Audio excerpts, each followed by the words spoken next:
Yeah, I think when Nick Bosa shows up in a MAGA hat doing Brock Purdy's interview, he knows exactly what he's doing. Never before has sort of partisanship had divided the country in the way that it has. Since 2016, that's been what it is. And when you say make America great again, what was so great about it before? What part of America are you trying to? As more and more time goes on, I'm really starting to understand the world and how people truly think and understand things from their prison.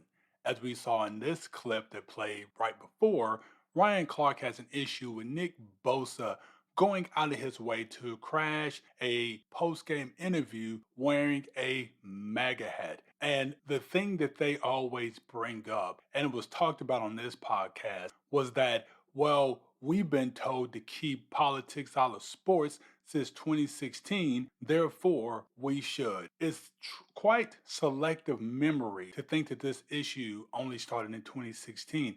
Is nobody going to remember when Trayvon Martin was killed in 2013 when all the NBA players were wearing hoodies to represent that? Was that not political? Oh, I get it. You're right.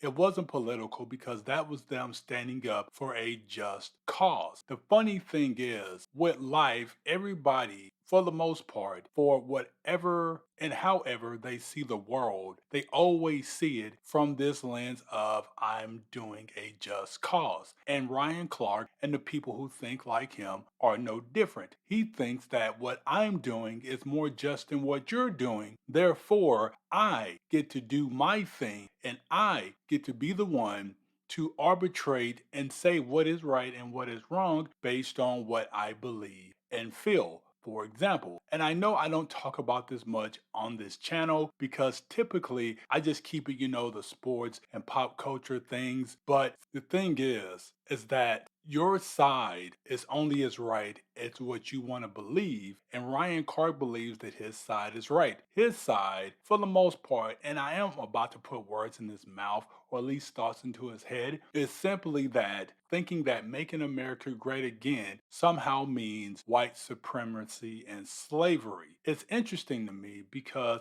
it's like on one hand, you have the crowd that says that, well, white people are bad, they're racist, they need to be shunned. But then there's this other side of the equation where they seem to forget that during slavery, well, the only way we were able to gain our freedom was because the white people, white man, if you will, decided to fight and on behalf of the Negro to get us out of slavery. Now, there's a lot of nuanced conversations about why that happened, but the fact is, it still happened. So if you're going to acknowledge that, well, white man bad, you also have to acknowledge the good that white man have done. But it seems that one side, well, the side of Ryan Clark in particular, just thinks that, well, it's been all bad.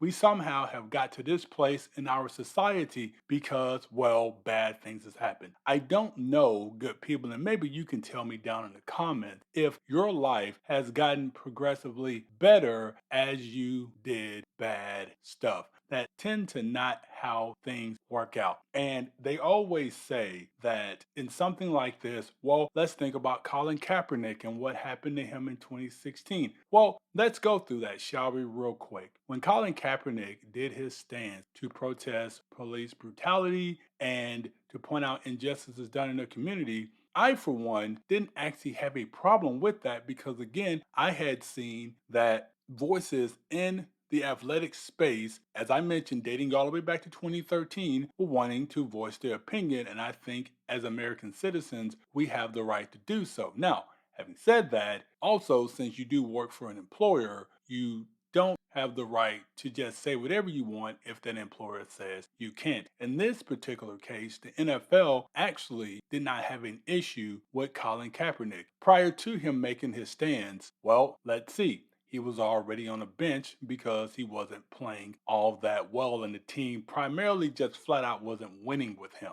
On top of that, even after making his stance during the preseason of the NFL, he stayed on that roster the entire year. They wanted to keep him on the roster, but they wanted to cut his salary because, again, he wasn't a starter. so there's no point of you paying him starter money. Of course, he refused, understandably so. And then after that, Colin Kaepernick was cut. After that, he had multiple opportunities to get back into the league. So the notion that he was blackballed is kind of interesting to me. But of course, for whatever reason, whether it's because he just flat out didn't want to or circumstances, situations didn't line up, he's not back in the league. He did have that tryout with the Raiders and he was awful by sources. So, well, maybe he's just not that good. But that said, if you're going to have a side to say, hey, I get to voice my political opinion, then you also have to allow for the other side of the equation who has a different view than you to be able to voice their opinion. And the only way I see that this should go is that I would like sports and politics to remain separate. That's why I've done it on this page. It's why I've tried to keep my political opinion away from my page as much as humanly possible because, again, I want my entertainment page to be entertainment and I want my politic page, podcast, all you listening now podcast, if you're interested in that, shameless plug, to be for that. But since we're in this space now where everybody has a voice and everybody wants to voice their voice, then with that being the case, if Nick Bosa wants to wear a MAGA hat, he should be able to. If a player in the NFL wants to kneel for the national anthem, well, that's where we are. And we have to accept both or we have to accept none of it. But those are my thoughts. I'm curious to hear what you say down in the comments. But until the next video, I hope you all have a good one. Take care.